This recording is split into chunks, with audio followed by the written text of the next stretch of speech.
Tinka's popularity grew on the eve of the king's daughter's wedding. The king had concluded sending out invitations to his friends from far and wide to witness the wedding of his only daughter when the rainy season set in, earlier than expected. The king gathered his elders to deliberate on shifting the wedding, but they refused, reminding him of Tinka's capability to hold the rain. He did it in Mambi. He also did it in Gamawa, when their king married his third wife. One of the elders argued in support of Tinka. "What if he fails to do it here?" queried the king. He was well learned to believe that mortal men could hold the rain and make it fall at will. If he did it elsewhere, I'm sure he will repeat the same feat in his own hometown. Another elder supported. I know you are enjoying the story already, but hang on a little. We would appreciate it if you consider subscribing to our channel and helping us grow. We post interesting African stories every week, and your subscriptions and engagements would enable us bring you more of these rich African stories. Now, back to the story. Some time ago, as the legend told, there lived a certain man named Tinka in the remote village of Damboa. He was a rainmaker who learned his craft from his late father, the great Okitinka. He was well respected in the entire community and its neighboring villages. Everyone talked about Tinka. They talked about how he held the rain in his palms and let it fall at will. Tinka's popularity grew on the eve of the wedding of the king's daughter. The king had concluded sending out invitations to his friends from far and wide to witness the wedding of his only daughter when the rainy season set in, earlier than expected. The king gathered his elders to deliberate on shifting the wedding, but they refused, reminding him of Tinka's capability to hold the rain. He did it in Mambi. He also did it in Gamawa, when their king married his third wife. One of the elders argued in support of Tinka. What if he fails to do it here? King Buwa queried.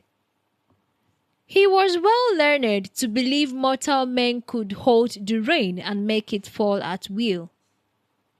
If he did it elsewhere, I'm sure he will repeat the same feat in his hometown. Another elder supported. I see you all have become his devotees. The king sneered. I will do as you've said. But tell the youth to erect raffia shades enough to cover the marked sitting areas, just in case. You don't have to spend resources on that, an elder cautioned. Do as I've told you, the king commanded before excusing the elders. That night before the wedding day, the skies roared with heavy thunders. The king was restless. He rolled around in his bed, wondering why he had listened to his elders. Early that morning before dawn, he got up and inspected the raffia canopies, each mounted on 4 wooden pillars covering the sitting areas to ensure it was waterproof. Tinka also woke up early that morning to set up his rain-making apparatus in the open of his backyard. By the time he finished setting up, there was an empty plastic bowl placed on 3 stones. He made it tilt towards an oval-shaped mirror.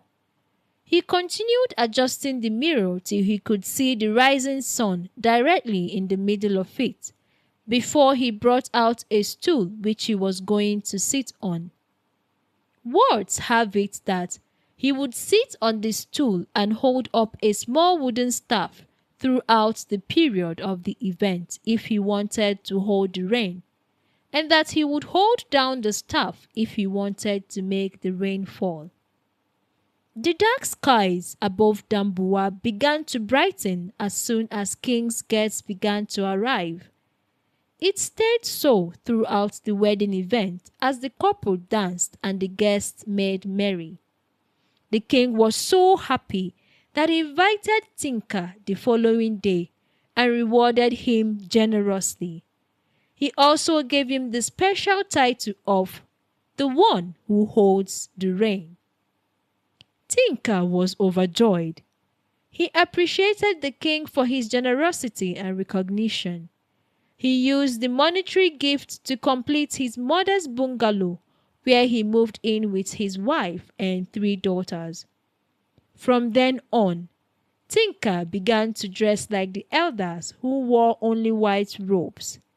He also made for himself a matching cap and painted his wooden staff, which he always carried around, to match his all-white attire. People began to see him as a demigod who had more powers than was ascribed to him. Tinka's popularity grew as much as his wealth. Kings and their subjects began to request for his services across Dambuwa and its neighboring cities. Gradually, Tinka got so busy that he began to skip the usual tradition of pouring out libations every community market day to appreciate the rain god, Nka, who bestowed the rain-making powers on him and his forebearers. 4 months later, a wealthy king from the neighboring Kodogo village gifted him a white Mercedes-Benz in appreciation for his rain-making service, which prolonged the rains and increased their commercial crop yield.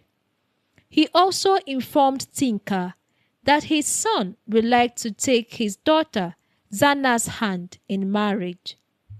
Tinka was delighted. Zana was the first and most beautiful of his 3 daughters. He had always hoped for a son to hand down the rain-making tradition, but since the gods refused to bless him with one, he was happy to pass down the tradition to his first daughter's husband. Tinka drove home in his new car and matching outfits, waving at random people in the streets of Dambuwa. When he reached home, he broke the news to his wife and daughters over dinner. Zana was indifferent. She greeted the news with mild excitement. The following day, the king of Kodogo came with his son and a few relatives to visit Tinka and pay her daughter's bride price. Tinka received them with open arms. He introduced Zana to the king's son. It was the first time for them to see each other. Camille was tall and handsome, exuding grace in speech and action. Zana fell in love with him at first sight. While both families discussed the wedding plans over lunch, Camille and Zana excused themselves. They strolled around the quiet neighborhood with locked hands, trying to know each other better. Since it was going to be a royal wedding, the king requested that the date be fixed after the rainy season, but Tinka laughed it off. He reminded the king how he succeeded in holding the rain at other people's events. "Now it's my turn," Tinka boasted. "I would even hold the sun." A day before the event, there was heavy downpour. The entire community alleged it was Tinka who had emptied the clouds of rain so that his daughter's wedding would be free from rain. As dawn broke on the wedding day, Tinka woke up as usual and set up his rain-making apparatus. He was not one to take chances. By noon, the Dambuwa community square was filled up with royalty. Tinka made sure he invited all the kings and royals he had worked with, including the king of Dambuwa and his entire elders. He rejected help to set up raffia canopies to cover his guests from the sun and rain. He rather boasted that he had emptied the clouds of rain and shielded the sun from shining. Zana looked stunning in her traditional attire when she was called out for Camille to confirm she was a bride. They made her sit down on Camille's lap and requested him to remove the veil covering her face. When Camille confirmed it was Zana and kissed her, the crowd erupted in applause. Surprisingly, the clouds began to darken. Everyone remained at ease, trusting in the ability of TINKA to ward it off. They watched Camille lead Zana to the open field where they would do the couple's dance. Then, a stroke of lightning flashed across the clouds, followed by a drizzle. The guests began to panic, but tried to remain calm since it was TINKA's event. TINKA remained in his backyard, holding up the wooden staff to stop the drizzle. When it didn't stop, he stood up and then climbed the stool.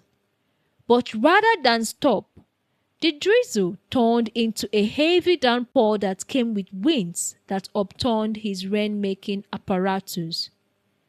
The crowd ran amok trying to find shelter from the rain as the winds grew stronger, blowing away their caps and scarves. The royals were disappointed. Only a few took shelter under their ceremonial umbrellas held up by their guards, who were exposed to the heavy downpour and harsh winds. Others ran to the car park to take shelter in their cars. The remaining villagers tried to take shelter under cocoyam leaves and wrappers, but the winds were so strong that it blew them away. Camille and Zana hugged each other, finding shelter under a tree which sparsely contained them and a few others. And so it was that the people of Dambuwa and their neighboring cities avoided hosting outdoor events during the rainy season. They started building bigger and enclosed halls to host their events indoor.